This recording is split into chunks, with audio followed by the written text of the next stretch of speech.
আমি খাটে বসে কান্না করছি। মারুফ দাঁড়িয়ে ভাবছে তার অন্যায়ের শাস্তি পেতে হবে তাকে। আমাকে কিছু না বলে মারুফ বারান্দায় ছুটে যায়। সেটাকে বারান্দা না বলে ছোটখাটো একটা ছাদ বলা যায়। ফুলের টব দিয়ে পরিপাটি করে সাজানো। পাশে চেয়ার টেবিল রাখা আছে বসার জন্য। আমি মারুফকে যেতে দেখেও কিছু বললাম না। চুপচাপ বসে চোখের পানি ফেলছি। হঠাৎ মারুফ ছাদের রেলিংয়ে উঠে ঝাঁপ দেয় নিচে। আমার চোখের সামনেই ঘটনাটা ঘটে গেল। আমি কিছু বলার বা করার সুযোগও পেলাম না। ছুটে এসে যে ধরবো সেই সুযোগটাও পেলাম না। বুকের ভেতরটা ধড়াস করে উঠল। আমি কল্পনাও করিনি এমন কিছু হবে। তাড়াতাড়ি নিচে ছুটে গেলাম। ওইদিকে বাগানে তখন ফুল গাছে পানি দিচ্ছে মালি। হঠাৎ কিছু পড়ার শব্দ পায়। এগিয়ে এসে দেখে মারুফ উবু হয়ে পড়ে আছে। মাথা ফেটে রক্ত ভেসে যাচ্ছে। মারুফের কোনো হেলদোল নেই। বেঁচে আছে না মরে গেছে বোঝা যাচ্ছে না। সে কি করবে বুঝতে না পেরে চেঁচাতে লাগলো। মালির চিৎকার শুনে আমার শ্বশুর শাশুড়ি বেরিয়ে আসে। মারুফকে ওই অবস্থায় দেখে আমার শাশুড়ি চিৎকার দিয়ে মাটিতে লুটিয়ে পড়ে, কান্নায় ভেঙে পড়ে। আমার শ্বশুর হাতের শিরা ধরে দেখে নাড়ি চলছে কিনা। না, নাড়ি চলছে। তার মানে অজ্ঞান হয়ে গেছে। আমার শ্বশুর হসপিটালে ফোন করে। আমি এসে চুপ করে একপাশে দাঁড়িয়ে আছি। মনে মনে নিজেকে খুব অপরাধী মনে হচ্ছে। কিন্তু আমি এটা চাইনি। আমি বুঝতে পারিনি এমন কিছু হবে। কিছুক্ষণ পর অ্যাম্বুলেন্স এলো। মারুফকে অ্যাম্বুলেন্সে তুলে দিয়ে সাথে আমার শ্বশুর গেল। আমার শাশুড়ি যেতে চায়, কিন্তু আমার শ্বশুর বাধা দিল। এক প্রকার জোর করে আমার শাশুড়িকে বাড়িতে রেখে যায়। আমি নতুন বউ, তাই আমাকে নিয়ে যায়নি। ওর যদি কিছু হয়ে যায় তাহলে আমি নিজেকে ক্ষমা করতে পারবো না। এখন যদি সবাই জিজ্ঞেস করে কি হয়েছিল, তাহলে আমি কি উত্তর দেব? অনেক ভাবনা মনে ঘুরপাক খাচ্ছে। আমি আমার শাশুড়িকে ধরে বাড়ির ভিতরে নিয়ে গেলাম। সোফায় বসিয়ে ঠান্ডা এক গ্লাস পানি খেতে দিলাম। আমার শাশুড়ি পানি পান করে বলল, এমন কি করে হলো মা? আমার ছেলেটা ছাদ থেকে কিভাবে পড়ে গেল? আমি কি বলবো ভেবে পাচ্ছি না। আমি মাথা নিচু করে বসে আছি। মনে মনে ভয় হচ্ছে বড় কিছু না হয়ে যায়। মানছি আমি প্রতিশোধ নেওয়ার জন্য ওকে বিয়ে করেছি, তবে এমন করে নয়। এখন ভালো ভালো ও ঠিক হয়ে যায়। প্রায় 3 ঘন্টা পর আমার শ্বশুর এলো। ওনার মুখে শুনলাম তেমন ডেঞ্জারাস কিছু হয়নি। মাথা ফেটে গেছে আর বাম হাত ভেঙে গেছে। আর সামান্য সামান্য ইনজুরি হয়েছে শরীরের কয়েক জায়গায়। আমার শ্বশুর বলে, কিন্তু আমি এটা বুঝতে পারছি না মারুফ ছাদ থেকে পড়ে গেল কিভাবে। আরও অনেক কথা বলল। আমি চুপচাপ দাঁড়িয়ে আছি, কোনো উত্তর করলাম না। এমন ভাব করলাম যাতে আমি কিছু জানি না, কারণ আমার কাছে কোনো উত্তর নেই। যে কারণে এই ঘটনা সেটা আমি উল্লেখ করতে চাই না। তবে শ্বশুরের কথা শুনে স্বস্তির নিঃশ্বাস ফেললাম। যাই হোক, বেঁচে তো আছে।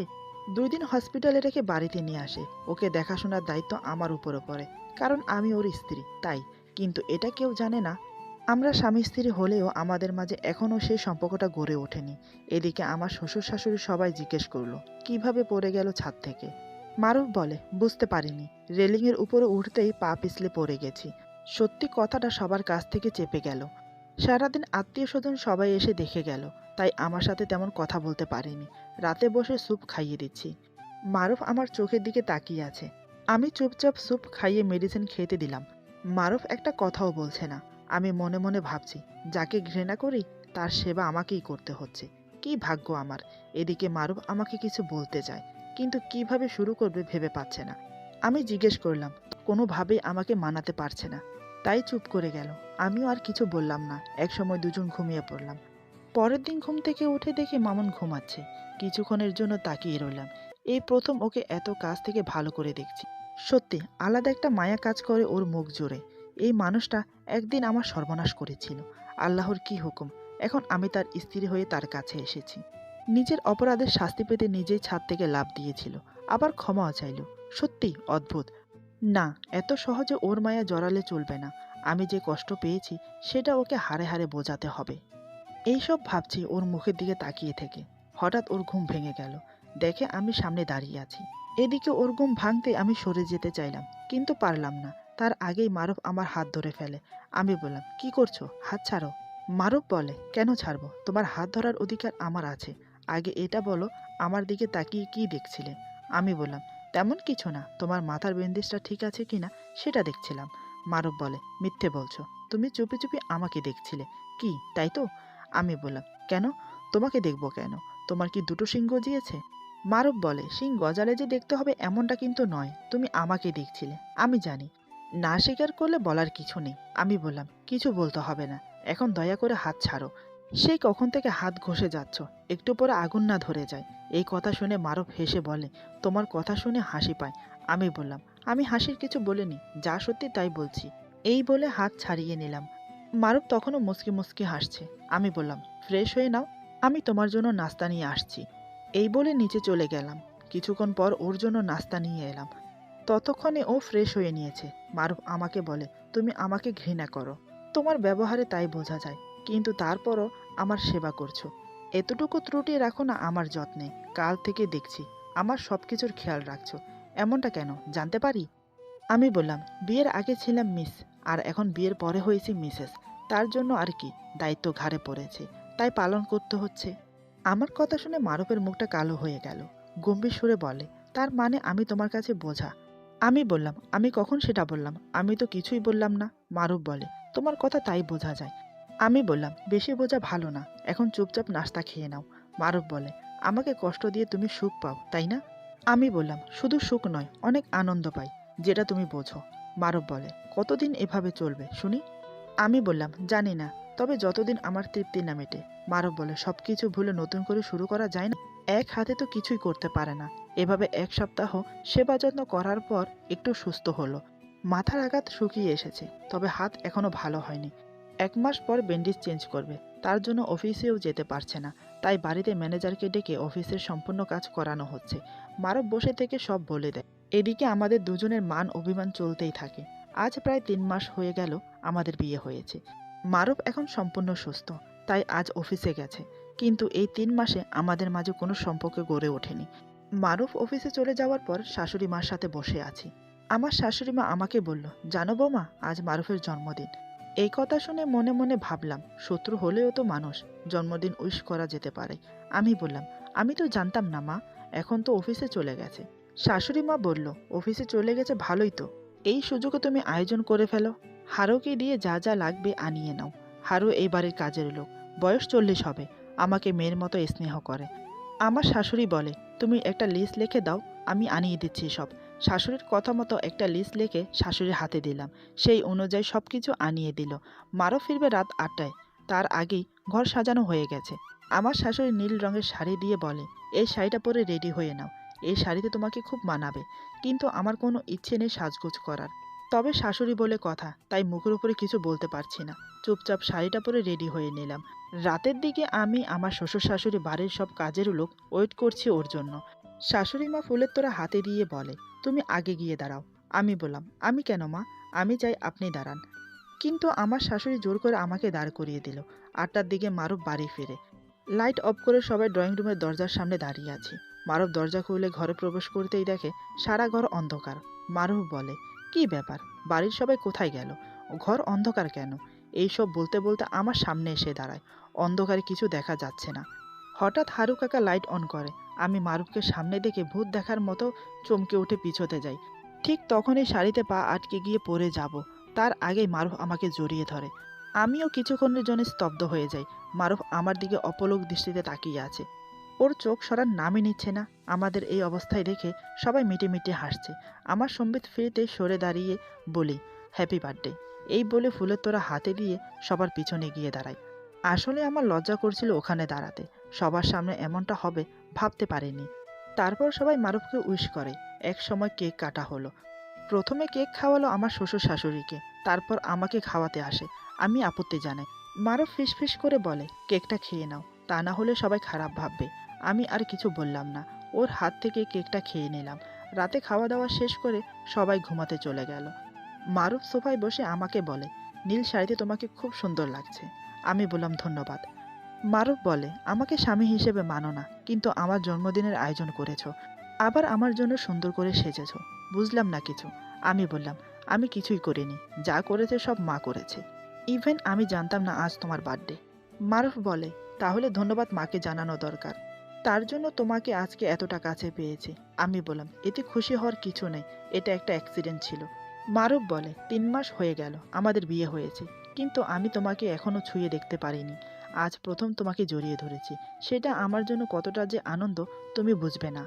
আমি বললাম, এর আগে যে শুধু ছুঁয়ে নয়, সব কিছু করেছো, তার বেলায়? এই কথা শুনে মারুফ খুব রেগে গেল। সোফা থেকে লাফিয়ে উঠে বলে, এক কথা কেন বারবার বলো? যেটা আমি মনে করতে পারছি না।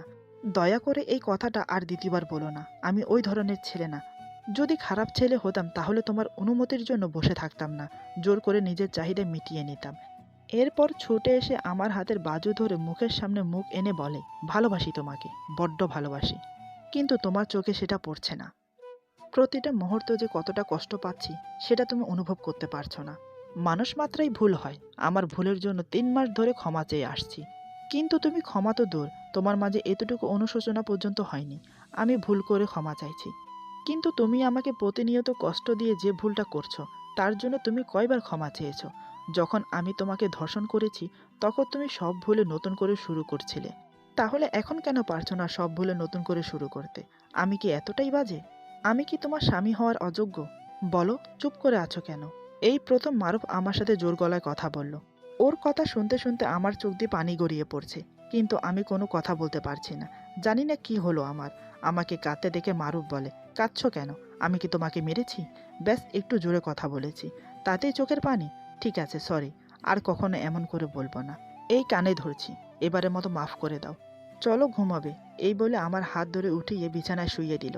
মারুফ বলে, আমি মাথায় হাত বুলিয়ে দিচ্ছি, তুমি ঘুমাও, বিশ্বাস রাখো, কিচ্ছু করব না। এই বলে আমার পাশে বসে আমার মাথায় হাত বুলিয়ে দেয়, আর একটা হাত দিয়ে আমার একটা হাত ধরে আছে। আজ নিজেকে খুব একা মনে হচ্ছে, তাই মারুফের হাত খুব শক্ত করে ধরে আছি। চোখ বন্ধ করে কান্না করছি। মারুফ আমার চোখের পানি মুছে দিয়ে বলে, কেন কান্না করছো? বললাম তো সরি। আসলে আমার উচিত হয়নি তোমার সাথে এভাবে কথা বলা, কিন্তু তুমি বারবার একই কথা বলো কেন? বিশ্বাস করো আমাকে, সত্যি আমি জেনে শুনে কিচ্ছু করিনি। এভাবে আমাকে অনেক বোঝায়। একসময় আমি ঘুমিয়ে পড়ি। মারুফ আমার কপালে চুমো খেয়ে সোফায় গিয়ে শুয়ে পড়ে। প্রতিদিনের মতো সকালে ঘুম ভাঙে আমার। দেখি মারুফ এখনো ঘুমাচ্ছে। ওকে দেখে কাল রাতের কথা মনে পড়ে গেল। জানি না কাল রাতে কখন ঘুমিয়েছে। ঘড়ির দিকে তাকিয়ে দেখে অফিসে যাওয়ার সময় হয়ে গেছে, তাই ওকে ডাকলাম, এই, তোমার অফিসে যাওয়ার সময় হয়ে গেছে, ওঠো। আমার কথা শুনে মারুফ চোখ খুলে দেখে আমার হাত ধরে টান মেরে বুকে জড়িয়ে ধরে। আমি বললাম, কি করছো তুমি? ছাড়ো বলছি। মারুফ বলে, আর পারছি না ছাড়তে, এবার অন্তত না করো না। আমি বললাম, দেখো, এটা কিন্তু ঠিক হচ্ছে না, ছাড়ো বলছি। মারুফ বলে, নিজেকে ছাড়িয়ে নিতে পারলে ছাড়িয়ে নাও, আমি কিন্তু ছাড়বো না। আমি নিজেকে ছাড়ানোর চেষ্টা করলাম, কিন্তু মারুফের বাঁধন থেকে নিজেকে মুক্ত করতে পারলাম না। আমি বললাম, সকাল সকাল কি শুরু করেছো? তুমি কি জেগে জেগে স্বপ্ন দেখছো? মারুফ বলে, নিজের বউকে জড়িয়ে ধরতে জেগে জেগে স্বপ্ন দেখতে হয় না। আমি বাস্তবেই তোমাকে জড়িয়ে ধরেছি, তাহলে শুধু শুধু স্বপ্ন দেখতে যাব কেন? আমি বললাম, আমি কিন্তু অনুমতি দেইনি। মারুফ বলে, 3 মাস ধরে অনুমতির জন্য ওয়েট করছি, তুমি তো দিচ্ছ না, তাই নিজেরটা নিজে আদায় করে নেব। আমি বললাম, ছাড়ো বলছি, কেউ দেখে ফেলবে। মারুফ বলে, দরজা লক, রুমে তুমি আর আমি, তাই কেউ দেখার প্রশ্নই আসে না। আমি বললাম, আমার কিন্তু লাগছে। এই কথা শুনে মারুফ আমাকে ছেড়ে দেয়।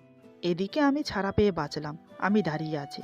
মারুফ এসে পিছন থেকে আবার জড়িয়ে ধরে, তারপর গলার কাছে কিস করে, কানের কাছে মুখ এনে ফিসফিস করে বলে, চলো না, আজ আমরা সহবাসে লিপ্ত হই। কথা দিচ্ছি, আগের মতো একটুও কষ্ট পাবে না। মারুফের ছোঁয়ায় আমার পুরো শরীর কেঁপে ওঠে। মারুফ বলে, কি হলো, আদর করব? আমি বললাম, কাল তোমার হাত ধরেছি বলে তুমি কি মনে করেছো আমি সব ভুলে গিয়ে তোমাকে আপন করে নেব? মারুফ বলে, কই না তো, আমি তো নিজে থেকেই তোমাকে আদর করছি। আমি বললাম, অনেক হয়েছে, ছাড়ো বলছি।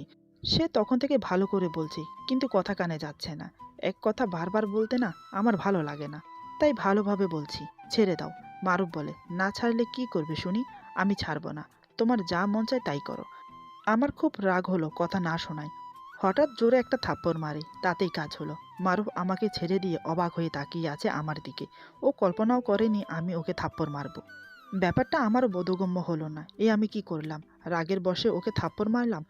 মারুফ চোখ বড় করে আমার দিকে তাকিয়ে আছে। ওর চাহনিতে আগুন ঝরে পড়ছে। মনে হচ্ছে এখনই সব জ্বালিয়ে পুড়িয়ে শেষ করে দেবে। হঠাৎ মারুফ আমার সাথে যা করলো আমি আশা করিনি এমন কিছু হতে পারে আমার সাথে। তারপর আমার সাথে যা হলো। আজকের গল্প এখানেই সমাপ্ত। গল্পটির অন্তিম পর্ব অতি শীঘ্রই পেয়ে যাবেন। আশা করি গল্পটি আপনাদের ভালো লাগবে। যদি ভালো লাগে তাহলে লাইক, কমেন্ট এবং সাবস্ক্রাইব করে আমাদের পাশে থাকুন। পাশে থাকা বেল আইকন প্রেস করে দেবেন, তাহলে আমাদের নিত্য নতুন ভিডিও আপনাদের কাছে পৌঁছে যাবে। সবাই পাশে থাকার জন্য ধন্যবাদ। আপনারা সবাই ভালো থাকবেন। আল্লাহ হাফেজ।